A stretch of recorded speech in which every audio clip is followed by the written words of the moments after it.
Bismillahirrahmanirrahim.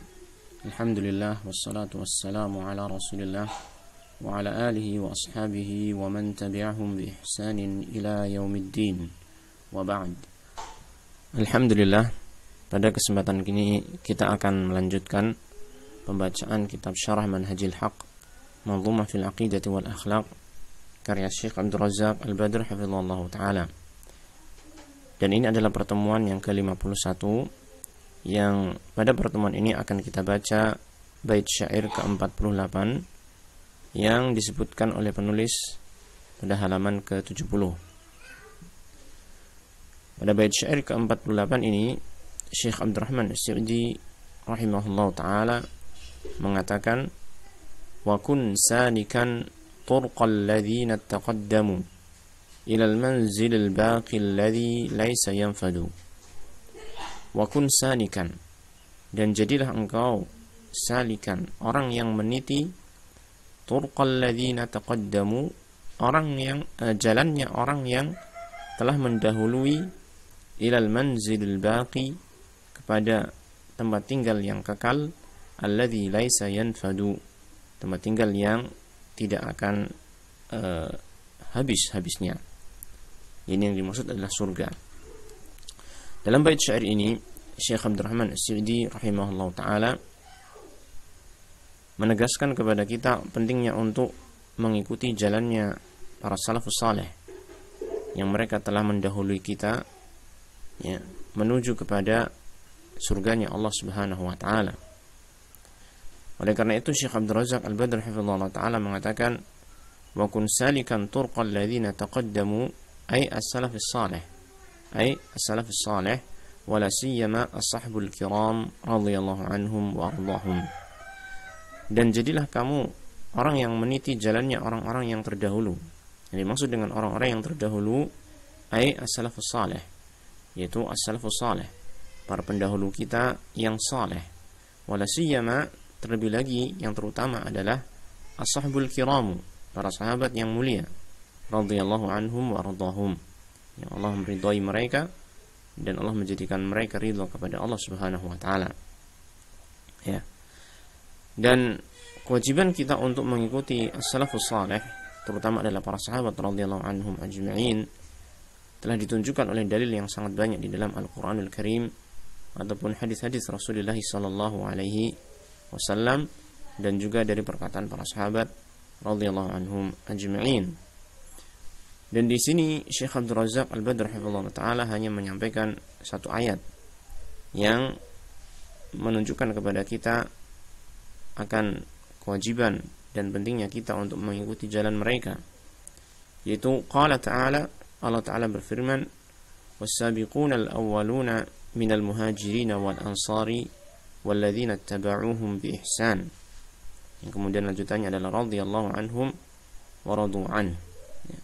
Was-sabiquna al-awwaluna, dan orang-orang yang terdahulu, yang pertama, ini di dalam Islam, minal muhajirin wal ansar, dari kalangan muhajirin dan ansar, walladzina ittaba'uuhum bi ihsanin, dan orang-orang yang mengikuti mereka dengan baik, radhiyallahu anhum wa radu an.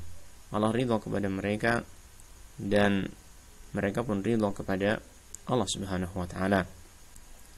Yang mana di antara penjelasan tentang sisi pendalilan ayat ini akan kewajiban kita mengikuti jalannya mereka para sahabat radhiyallahu anhum, bahwasanya di sini di dalam ayat ini Allah taala menyebutkan hanya dua golongan yang mendapatkan ridhonya Allah taala dan mereka pun ridho kepada Allah taala.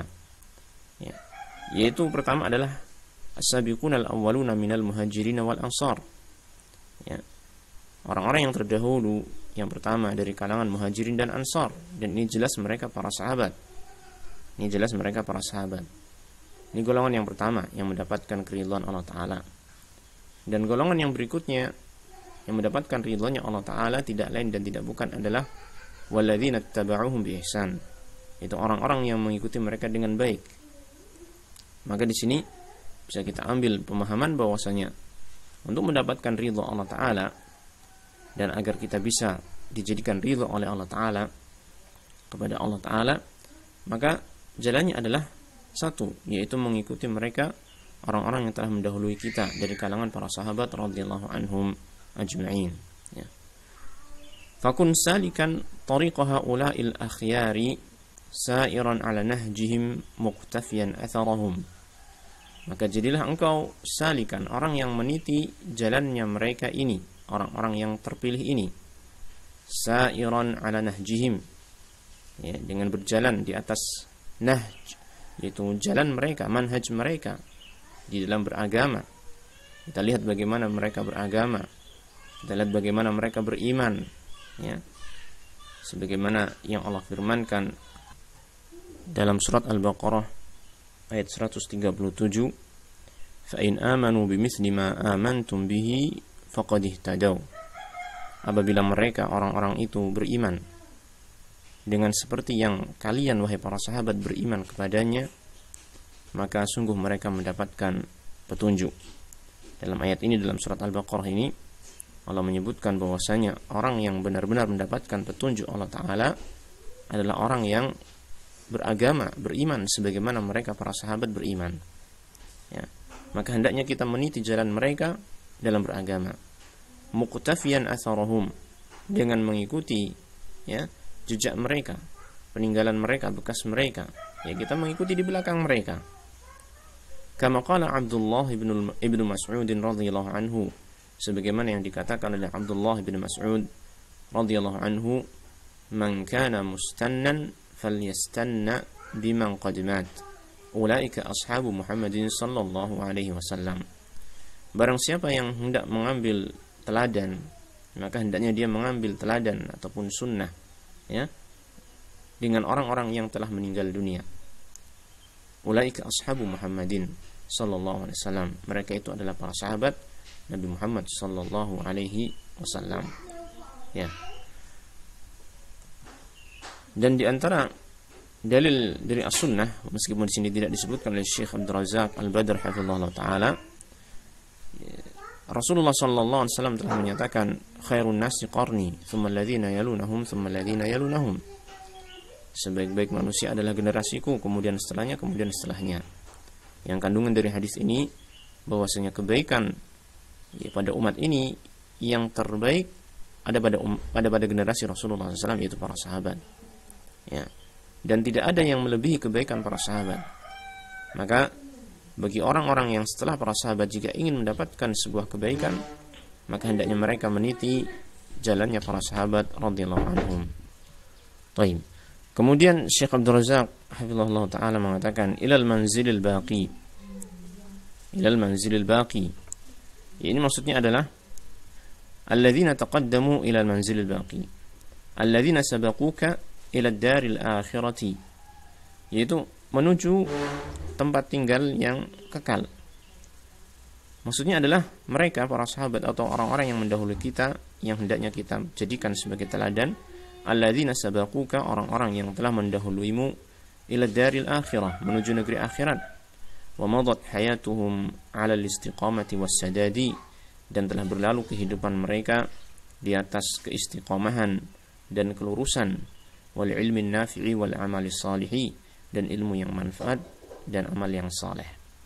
Ya, mereka para sahabat, ya, radhiyallahu anhum, dan orang-orang yang mengikutinya, ya, telah hidup di dunia ini di atas kelurusan, di atas keistiqomahan, di atas ilmu yang bermanfaat, di atas amal yang saleh, di atas hidayah dari Allah Subhanahu wa taala.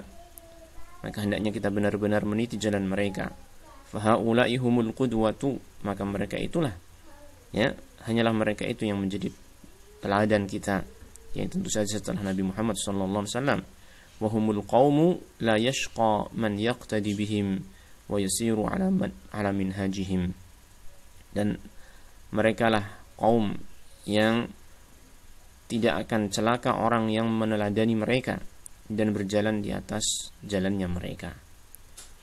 Nah, sekali lagi ini adalah penegasan dari Syekh rahimahullah ta'ala dan hafizahullah ta'ala, yaitu Syekh Abdurrahman As-Sa'idi dan Syekh Abdul Razak Al-Badr hafizahullah ta'ala, ya, tentang kewajiban kita untuk meniti jalannya para sahabat agar kita mendapatkan kebahagiaan. Nah, Kemudian kita lanjutkan pada bait syair yang ke-49. Syekh Abdurrahman As-Sa'idi rahimahullah mengatakan, wa kun dzakiran lillahi fi kulli halatin falaysa li dzikrillahi waqtun muqayyadu. Dan jadilah engkau orang yang senantiasa berzikir kepada Allah pada setiap keadaan, karena tidaklah zikir kepada Allah Ta'ala itu memiliki waktu yang tertentu, ya. Pada bait syair yang ke-49 ini Syekh Abdurrahman As-Sa'idi rahimahullah ta'ala, ya, menganjurkan kepada kita, mengingatkan kepada kita pentingnya untuk senantiasa berzikir kepada Allah Subhanahu wa ta'ala pada setiap keadaan, pada setiap waktu. Karena zikir kepada Allah Ta'ala sesungguhnya tidak terikat pada waktu-waktu tertentu. Artinya tidak ada satu waktu pun yang kita tidak boleh berzikir kepada Allah Ta'ala. Bahkan pada setiap waktu kita boleh berzikir kepada Allah Subhanahu wa ta'ala, tentu saja dengan yang sesuai dengan keadaan tersebut. Nah, Syekh Abdul Razak menjelaskan, wa kun dzakiran lillahi fi kulli halatin. Jadilah engkau orang yang terus berzikir kepada Allah pada setiap keadaan. Ai i'tani bi dzikrillah subhanahu wa ta'ala fi kulli ahwalika wa jami'i syu'unika wa la takun minal ghafilina. I'tani, ya, ini dari kalimat i'tana, ya'tani, dan ini adalah fi'il amarnya, i'tani. Perhatikanlah zikir kepada Allah Ta'ala, ya, berikanlah perhatian kepada zikir kepada Allah Subhanahu wa ta'ala fi kulli ahwalika, pada setiap keadaanmu, wa jami'i syu'unika, dan pada semua urusanmu, wa la takun minal ghafilina, dan janganlah kamu menjadi termasuk orang-orang yang lalai, yaitu lalai dari berzikir kepada Allah Subhanahu wa ta'ala, ya. Dan perlu kita fahami bahwasanya zikir kepada Allah Ta'ala itu bukan semata-mata hanya dengan lisan, ya, walaupun itu adalah zikir yang sangat utama, yang mestinya kita juga memperbanyak zikir dengan lisan, sebagaimana kata Nabi SAW, la yazalu lisanuka ratban bi dzikrillah, hendaknya lisanmu itu, ya, basah dengan zikir kepada Allah Ta'ala. Tetapi zikir kepada Allah Ta'ala ini tidak terbatas pada lisan, bisa zikir dengan hati, bisa zikir dengan amalan anggota badan, ya, sebagaimana diterangkan oleh para ulama. Nah, sehingga ketika Syekh Abdul Razak dan Syekh Abdurrahman As-Sa'idi menjelaskan tentang ini anjuran untuk senantiasa berzikir pada setiap waktu, pada setiap keadaan, maka ini bukanlah suatu hal yang mustahil ketika kita mengetahui bahwasanya zikir itu tidak hanya dengan lisan. Nah, waqad jaa fi sahih Muslimin an ummil mu'minin Aisyah radhiyallahu anha, dan telah datang dalam sahih Muslim dari ummul mu'minin Aisyah radhiyallahu anha, qalat, dia berkata, kana an-nabiy sallallahu alaihi wasallam yadhkurullaha ala kulli ahyanihi, bahwasanya Nabi sallallahu alaihi wasallam terus mengingat Allah Ta'ala pada setiap keadaan dan waktu beliau, pada setiap waktu yang beliau lalui. Ai fi halil qiyami wa fi halil qu'udi wa fi halil ittija'i wa fi halil dhahabi wa fi halil rauhi. Yani maksudnya adalah pada keadaan ketika beliau berdiri, pada keadaan ketika beliau duduk, pada keadaan ketika beliau berbaring, pada keadaan ketika beliau pergi, pada keadaan ketika beliau pulang dari bepergian. Fi kulli dzalika yadhkurullaha jalla wa ala, pada setiap hal itu, ya, beliau mengingat dan berzikir kepada Allah Jalla wa ala. Wa kana salawatullahi wa salamuhu alaihi aktsara ibadillahi dzikran lillahi Jalla wa ala, dan adalah beliau salawatullah wassalamu alaih, semoga salawat dan salam Allah Ta'ala tercurah kepada beliau. Beliau adalah orang yang, atau hamba Allah Ta'ala yang paling banyak berzikir kepada Allah Jalla wa ala, ya. Tidak ada seorang manusia pun yang zikirnya itu melebihi Rasulullah SAW, karena beliau adalah manusia yang paling utama, manusia yang paling mulia secara mutlak, ya. Taib, falaysa li dzikrillahi waqtun muqayyadu. Lalu beliau menerangkan, dan zikir kepada Allah Ta'ala itu tidak memiliki waktu yang tertentu. Maksudnya apa? Ay laysa hunaka waqtun muqayyadun bihaitsu yuqalu la yuzkarullahu jalla wa ala illa fi hadzal waqti. Yani maksudnya adalah di sana tidak ada waktu tertentu, ya, yang terikat, ya, bihaitsu, di mana dikatakan tidak boleh berzikir kepada Allah Ta'ala, ini Allah Ta'ala tidak boleh diingat, tidak boleh berzikir kepada Allah Jalla wa'ala illa fi hadzal waqti, kecuali di waktu ini saja. Maksudnya untuk berzikir kepada Allah Ta'ala tidak terkhususkan pada waktu tertentu, ya, yang pada selain waktu itu nggak boleh berzikir kepada Allah, tidak demikian. Bahkan balillahu Jalla wa'ala yuzkaru fi kulli waqtin, Allah Ta'ala, Allah Jalla wa'ala, ini bisa diingat pada setiap waktu. Kita bisa berzikir kepada Allah Ta'ala pada setiap waktu. Wa fi kulli hinin wa fi kulli sa'atin min lailin aw naharin. Ini pada setiap waktu, pada setiap saat, baik itu di waktu malam ataupun di waktu siang. Ya.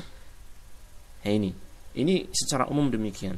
Zikir kepada Allah Ta'ala secara umum demikian. Kita bisa berzikir kepada Allah Ta'ala pada waktu kapan saja. Kita mengucapkan la ilaha illallah misalnya di waktu kapan saja, ya. Kita mengucapkan subhanallah, alhamdulillah, la ilaha illallah, Allahu akbar, waktu kapan saja. Istighfar juga bisa dilakukan kapan saja, ya. Berzikir kepada Allah Ta'ala tidak terbatas pada waktu tertentu, sehingga sesungguhnya zikir kepada Allah Ta'ala ini adalah ibadah yang sangat ringan, ya, dan bisa dilakukan kapan saja. Ibadah yang sangat mudah, tetapi sayangnya banyak orang yang lalai dari hal ini. Padahal ini adalah ibadah yang luar biasa faedahnya, sebagaimana nanti akan dijelaskan, dan ibadah yang sangat mudah dilakukan, ya. Lakin hunaka awqatun muqayyadatun. Jadi setelah beliau mengatakan bahwasanya pada asalnya zikir itu bisa dilakukan pada waktu kapan saja, lalu beliau kemudian menerangkan lakin hunaka, akan tapi di sana awqatun muqayyadatun li adzkarin muayyanatin. Di sana ada waktu-waktu tertentu, ya, untuk zikir-zikir tertentu. Maksudnya ada zikir-zikir tertentu, ya, yang itu dibaca pada waktu-waktu tertentu. Walaupun secara umum zikir itu bisa dilakukan di waktu kapan saja, tetapi ada, ya, sebagian dari zikir-zikir tertentu yang dibaca pada waktu-waktu tertentu atau pada kesempatan-kesempatan tertentu. Nah, mislu adhkaris sabahi wa adhkaril masa wa adhkari adbaris salawati wa nahwu dzalika min al-adhkar al-muqayyadati bi waqtin muayyanin aw halin muayyanin aw sababin muayyanin. Contohnya adalah seperti zikir-zikir pagi, zikir-zikir sore, ya, petang, ya, zikir pagi dan petang, ya, wa adhkari adbaris salawat, dan zikir-zikir setelah salat wajib, ya, wa nahwu dzalika minal adhkaril muqayyadati, dan yang semisal itu, ya, di antara zikir-zikir yang terikat bi waqtin muayyanin, dengan waktu tertentu, aw halin muayyanin, atau keadaan tertentu, aw sababin muayyanin, atau sebab tertentu, ya. Seperti misalnya yaitu takbir, ya, yang kita ucapkan ketika hari raya, ya, Idul Fitri ataupun Idul Adha, atau ketika ini 10 hari pertama Dzulhijjah. Maka ucapan takbir seperti ini, Allahu akbar, Allahu akbar, Allahu akbar, la ilaha illallah, wallahu akbar, Allahu akbar, walillahil hamd. Ini diucapkan pada waktu-waktu tertentu, yaitu di hari-hari itu, ya. Disyariatkan dibaca di waktu hari-hari itu, ya. Ini diantara ucapan zikir-zikir yang tertentu, ya. Atau pada keadaan-keadaan tertentu, seperti misalnya zikir sebelum tidur, zikir bangun tidur, ya, zikir ketika mau masuk ke dalam kamar mandi, dan seterusnya. Ini maka dibaca sesuai dengan, ya, yang ditunjukkan oleh dalil akan, ya, waktu-waktu tertentu ataupun keadaan-keadaan tertentu untuk zikir tersebut. Nah, taib. Namun diterangkan di sini fahadha laisa taqidan li dzikril mutlaqi atau li dzikri mutlaqan wa inma huwa taqidun li naw'in min al-adhkari bi awqatin muayyanatin. Tetapi, ya, pengikatan zikir dengan waktu-waktu tertentu ini, ya, laisa taqidan li dzikri mutlaqan. Ini bukanlah pengikatan terhadap zikir secara mutlak. Maksudnya bukan zikir secara mutlak itu diikat pada waktu-waktu itu saja. Di waktu selain itu enggak boleh zikir, enggak. Wa inna ma huwa taqidun li naw'in minal adhkari bi awqatin muayyanatin. Tetapi itu hanyalah pengikatan terhadap satu macam di antara zikir-zikir yang ada dengan waktu-waktu tertentu. Jadi macam-macam zikir saja. Zikir itu macamnya banyak sekali. Nah, sebagian dari macam zikir ini diikat dengan waktu-waktu yang tertentu tadi. Amma dzikrullahi azza wa jalla mutlaqan fahuwa masyru'un fi kulli waqtin wa hinin. Adapun berzikir kepada Allah Azza wa Jalla secara mutlak, ya, dengan ucapan zikir yang tidak ada keterangan terikat dengan waktu-waktu ataupun keadaan tertentu, fahuwa masyru'un fi kulli waqtin wa hinin, maka itu disyariatkan untuk dilakukan pada setiap waktu dan keadaan. Nah, baik. Ini beliau memulai pada bait syair ke-49 ini tentang masalah zikir, ya, yang itu bisa dilakukan kapan saja dan anjuran agar kita itu memperbanyak zikir kepada Allah Subhanahu wa taala, yang kemudian nanti, ya, pada bait syair ke-50 Syekh akan menjelaskan tsumma syara'a rahimahullah fi 'addi fadha'il dzikri. Beliau kemudian akan memulai, yakni dalam menyebutkan fadilah, keutamaan zikir, yaitu mulai dari bait syair yang ke-50 ini dan seterusnya yang akan kita baca pada pertemuan selanjutnya insyaallah taala. Baik. Kita tuliskan di akhir pertemuan ke-51 ini beberapa pelajaran atau kesimpulan yang menjadi inti dari apa yang kita baca. Yang pertama adalah keharusan mengikuti jalannya para salafus saleh, ya. Keharusan mengikuti jalannya para salafus saleh, karena mereka adalah orang-orang yang telah terjamin keistiqomahan dan kelurusannya dalam ilmu dan amal. Nah, dengan meneladani salafus saleh, maka kita akan mendapatkan kebahagiaan dan akan selamat dari kesesatan dan kesengsaraan. Itulah kenapa kita harus mengikuti mereka, karena tidak ada jalan untuk mendapatkan kebahagiaan dan selamat dari kesesatan dan kesengsaraan kecuali dengan meniti jalannya para salafus saleh tersebut. Dan ini sebenarnya sudah diterangkan di awal-awal kitab. Kita bisa merujuk kepada pertemuan-pertemuan yang lalu yang menerangkan tentang hal ini. Nah, kemudian yang ketiga adalah anjuran untuk selalu berzikir kepada Allah pada setiap keadaan. Ya. Jadi kita dianjurkan untuk selalu berzikir kepada Allah pada setiap keadaan. Dan jangan sampai kita termasuk orang-orang yang lalai dari Allah Subhanahu wa taala. Ya, oleh karena itu kita perlu untuk mempelajari tentang hal ini, ya, tentang zikir kepada Allah Subhanahu wa taala, ya, dan juga kita perlu mempelajari tentang ini Allah Subhanahu wa taala agar kita mengenal Allah taala sehingga kita bisa mengingat dan berzikir kepada Allah taala di waktu kapan saja. Nah, kemudian yang keempat, Nabi SAW adalah orang yang paling banyak berzikir kepada Allah Subhanahu wa taala. Disebutkan dalam sebuah hadis tentang istighfar saja, ya, bahwasanya Nabi Muhammad sallallahu alaihi wasallam itu, ya, setiap hari itu ini beristighfar tidak kurang dari 70 istighfar, ya. Bahkan ada sebagian sahabat yang menghitung istighfar Nabi sallallahu alaihi wasallam pada satu majelisnya, ya, bisa sampai 100 istighfar, ya, yang diucapkan oleh Nabi Muhammad SAW. Sangat banyak zikir beliau kepada Allah Subhanahu wa taala. Dan memang beliau adalah orang yang paling utama, orang paling mulia, ya. Kemudian secara umum zikir kepada Allah bisa dilakukan pada waktu kapan saja. Tidak ada waktu khusus untuk berzikir kepada Allah Subhanahu wa taala. Nah, kemudian yang keenam, ada zikir-zikir tertentu yang terikat dengan waktu, keadaan atau sebab tertentu, ya, seperti zikir pagi dan petang, zikir setelah salat wajib, dan zikir-zikir yang lain yang disebutkan dalam dalil, dalam keterangan hadis-hadis Rasulullah SAW bahwasanya itu diucapkan pada keadaan-keadaan atau waktu-waktu tertentu. Maka zikir-zikir yang seperti itu, ya, kita mengucapkannya pada waktu-waktu tertentu sesuai dengan konsekuensi yang ditunjukkan oleh dalil-dalil tersebut. Adapun pada waktu-waktu yang lain secara mutlak kita boleh berzikir kepada Allah Ta'ala dengan ucapan-ucapan zikir yang lainnya. Nah, inilah beberapa pelajaran yang bisa kita ambil dari pembacaan kita terhadap kitab Syarah Manhajil Haq, ya, pada pertemuan yang ke-51 ini. InsyaAllah kita akan lanjutkan pada pertemuan yang akan datang dalam membaca keutamaan zikir kepada Allah Subhanahu wa taala. Kita akhiri wa sallallahu wasallam ala nabiyyina Muhammadin wa ala alihi wa sahbihi ajma'in walhamdulillahi rabbil alamin.